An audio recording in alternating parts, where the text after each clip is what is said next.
Hello everyone, here's my latest story. It's called Sprout Gets His Story. Hope you like it. Here we go. This is Sprout. He has 2 eyes, 2 arms and 2 legs, just like you and me. He can walk and talk. Now just imagine the next time you're sitting down to eat your Sunday roast dinner and a sprout stands up and walks off your plate. Ha ha! He lives in a country called Foodland, which is a place full of funny looking houses. Sprout lives in a tiny, funny-looking house in the middle of a field. Welcome to Seedling Cottage. It was the perfect home for a little Sprout. Now, did you know that Sprout had a job? He worked as a reporter for the Foodland Times newspaper. Sprout liked his job, but sometimes days would pass without any interesting news to report. Today was feeling like one of those days. Everything was really, really quiet. What he wanted was for something really interesting to happen. Then he could write an article about it and it would make the front page of the newspaper. Mr. Banana was the newspaper editor. He could see that Sprout was looking downbeat. "Good morning, Sprout," he smiled. "Anything to report yet?" "Nothing," sighed Sprout. "Not even a sausage." Just then the telephone rang.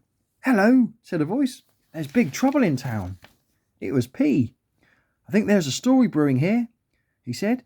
"Police have been asking questions and the town centre is on shutdown." "Thank you, P," replied Mr. Banana. "I'll send Sprout over straight away." "Here we go," he smiled. "Something interesting." "At last," said Sprout, and he quickly grabbed his notepad and pen. He arrived at the scene and began asking for details of what happened. PC Pineapple was in charge of a crime scene. The main street through the town centre was completely closed off. Mr. Biscuit's bakery had been burgled. So too had Mrs. Scoop's ice cream factory. "Do we know any details?" Sprout asked PC Pineapple. "All we know is that both the bakery and the ice cream factory were broken into in the early hours of this morning. Every donut has been taken," he said. "Every cake, every cookie, every single crumb." Poor Mr. Biscuit. He was very upset. Who could do such a thing? He thought to himself. As for Mrs. Scoop, all of her delicious flavoured ice cream had been taken too. Mrs. Scoop was so upset she started to cry. Mr. Biscuit gave her a cuddle.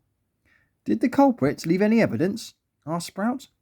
"We have our officers dusting for fingerprints and any incriminating evidence," replied PC Pineapple.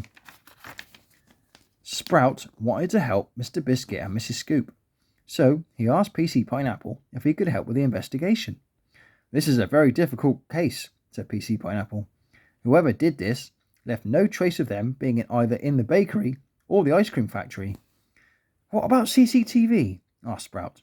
"Good thinking," smiled PC Pineapple, and they went to see if there was any footage of the burglars caught on camera. As PC Pineapple looked through the CCTV footage in the bakery, Sprout decided to try and find any witnesses. There was a big crowd gathering close by. Lettuce, Cucumber and Tomato were making jokes and mocking poor Mr. Biscuit. "Ah, the bakery burglar strikes again," smirked Lettuce. "Oh, crumbs," laughed Cucumber. "A donut-munching, cookie-crunching, cake-stealing monster is on the loose." "Ha ha ha," added Tomato. They thought it was really funny. "Did you see anything?" Sprout asked. No. We were, stuttered Lettuce. In the butcher's. Or was it the greengrocer's? Or maybe it was a supermarket." Yeah. It was a supermarket," interrupted Cucumber. "Is it true? Were you all in the supermarket this morning when the bakery and the ice cream factory were raided? And you definitely didn't see anything or anybody acting suspiciously?" Yeah. What they said," said Tomato nervously. Gotta go. We've got to speak to a biscuit about a crumb. Goodbye." With that, Lettuce, Cucumber and Tomato ran off.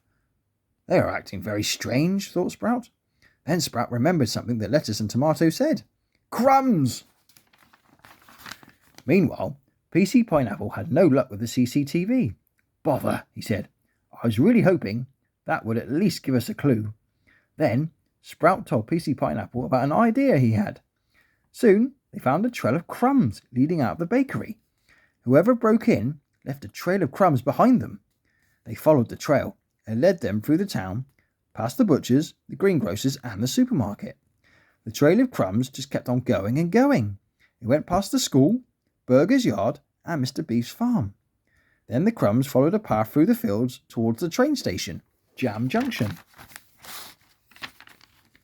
Pudding was just about to pull away with the gravy train when PC Pineapple ran onto the platform. "Stop that train!" he yelled. "Can I help, officer?" asked Pudding. "Yes, I believe you have some evidence in one of your trucks," he said. PC Pineapple searched every truck on Pudding's train. In the very final truck, he lifted up the cover to find lettuce, cucumber and tomato hiding, scoffing cakes and donuts, and eating ice cream. "Gotcha!" smiled PC Pineapple. "Great work, Sprout," he smiled. Lettuce, cucumber and tomato were taken to the police station and ordered to pay back Mr. Biscuit and Mrs. Scoop for every food item they stole. As for Sprout, he got his story, and it made the front page of the newspaper. Well done, Sprout. And that is the end of the story. Hope you enjoyed it. We'll see you again soon.